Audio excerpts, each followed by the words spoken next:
Welcome to today's program. Proper emotion management makes us healthier. Emotions not only influence our quality of life, but also affect our physical and mental health. Positive feelings like happiness and satisfaction can stimulate our creativity and enhance our empathy, thus encouraging us to assist others. When encountering setbacks or pressure, we may have negative feelings such as anxiety and frustration, which impact our bodies by causing our blood pressure to rise, as well as heartburn and other ailments to be experienced. As our body and mind are intertwined, having a good mood is of great help to our overall health. When we are full of bliss and confidence, the result is that our immune system is enhanced, blood pressure is reduced, our muscles are strengthened, and new cells form in our brain, which can improve our memory.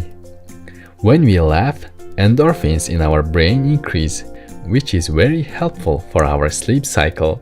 Feeling gratitude towards others enhances our vitality and friendliness, enabling us to build more harmonious interpersonal relationships with those around us. When we feel grateful, our anti-stress abilities are enhanced, along with our capability to adapt to challenges in life.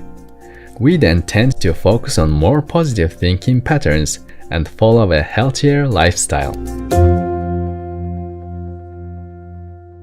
Gratitude has several profound meanings. Perhaps we think it's happiness that makes us feel grateful, but actually it's the other way around. Only after we embrace a grateful attitude do we feel happy. When we sincerely express thankfulness, our brain releases the neurotransmitters dopamine and serotonin, which provide us with a sense of well-being, including feeling more loving and happy.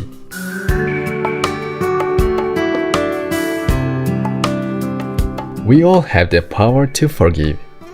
Forgiveness represents love and peace and can help us mature emotionally, strengthen our courage, and make us more humble. Refusing to forgive means we remain in our past traumas, which continue to impact our body and mind. Negative feelings such as anxiety and depression can lead to high blood pressure and lower immunity, which jeopardizes our health. Forgiveness enables us to rid ourselves of negative feelings and regain freedom of mind. If we can forgive others, we also in turn forgive ourselves when we make mistakes. American psychologist and New York Times best-selling author Dr. Rick Hanson created the Taking in the Good course to help people replace their negative thoughts and emotions with positive ones.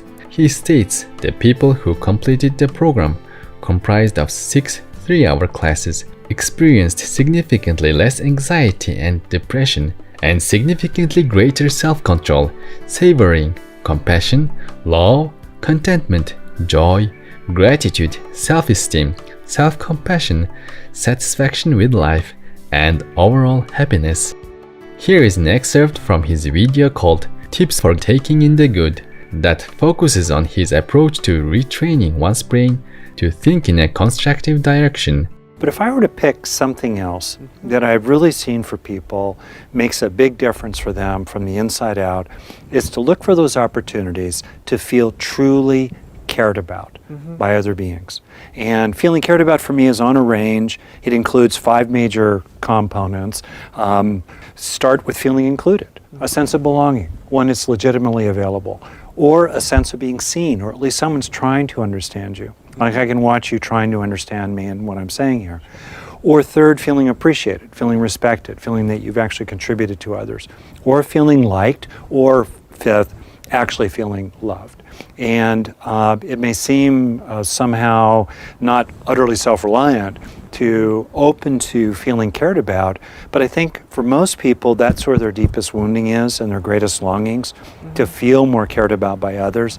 And also because we're the most social species on the planet, it's actually self-reliant to open to and reach for and take into yourself experiences of being really supported and cared about by others. Because then as you do that, you become more and more able to be independent and strong yourself, and thus fundamentally more self-reliant. Not managing our emotions well can be detrimental to our health and speed up the aging process.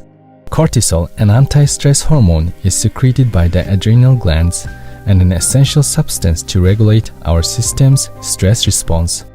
Frequent fluctuations of emotion create chronic stress in the body, causing hormone imbalances, which in turn affects our mental state and makes us frustrated, easily irritated, and can even contribute to insomnia.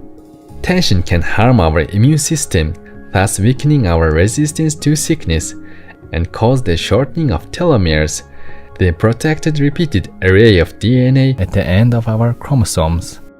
This stress-related telomeres shortening has been shown to be associated with serious chronic diseases such as heart disease and diabetes. The emergence of negative feelings can mean that some of our needs or sentiments are ignored. Expressing our repressed feelings allow us a chance to reflect on ourselves and remind us to examine things with a more positive attitude. We can seek support and advice to dissolve the dissatisfactions in our hearts. If we are feeling down, we can think of things that make us happy, the people that we'd like to thank, or do something we like, such as listening to music, exercising, meditating, or practicing yoga. Even just breathing a few times deeply can make us feel relaxed and pacified emotionally. In a November 21, 1999 lecture given in Tel Aviv, Israel, Supreme Master Ching Hai provided very clear and incisive insights on how to manage anger and hurt feelings. Don't stop your anger or hurtful feeling. Just go through it and quickly. With no resentment, and heal it after. Anger, hurt, pain is a natural feeling of a physical element. It's just you don't know how to handle anger. That is the problem. Okay? If somebody hurt you, of course you feel hurt. You are not a wooden table. And when people provoke you unreasonably, or you think that they provoke you, you're bound to be angry, and that is all right. But we must understand the nature of anger is not very constructive most of the time. So if we have to be angry, get it over with. Don't try to suppress too much your anger. You will be sick. You will be crazy. It's a natural feeling. Don't carry it too long. You drown yourself in anger. It's no good for yourself and for the party involved. Get angry, talk. You don't have to be sarcastic or hurtful when you talk. Just air your view and tell them that they make you angry because. And you wish that in the future it doesn't happen again, because you will not go into tolerate it again.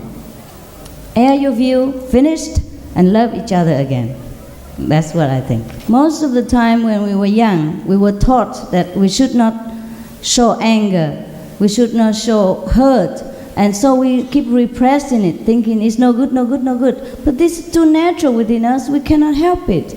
So we just let it be. But we just know the anger, the quality, and the real face of anger, and we're in control of it. And don't let the anger be our master, that's all. We just know, okay, I'm angry because you hurt me. If somebody hit you, you feel pain, and that's natural. So just say it. Because sometimes also misunderstanding.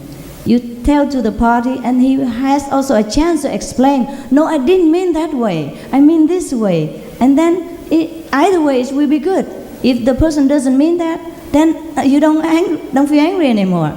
And if the person really mean that bad, and after he heard that you hurt, you pain, you angry, he will change, he will understand, and it's good for both of you. Yes. Otherwise, we always say, you give me a headache, you are the pain in the neck, you are the pain in somewhere else, etc., etc. It's true. Anger suppressed can make you ill physically. So don't hurt yourself more by swallowing the poisonous anger within you, spit it out in a proper way.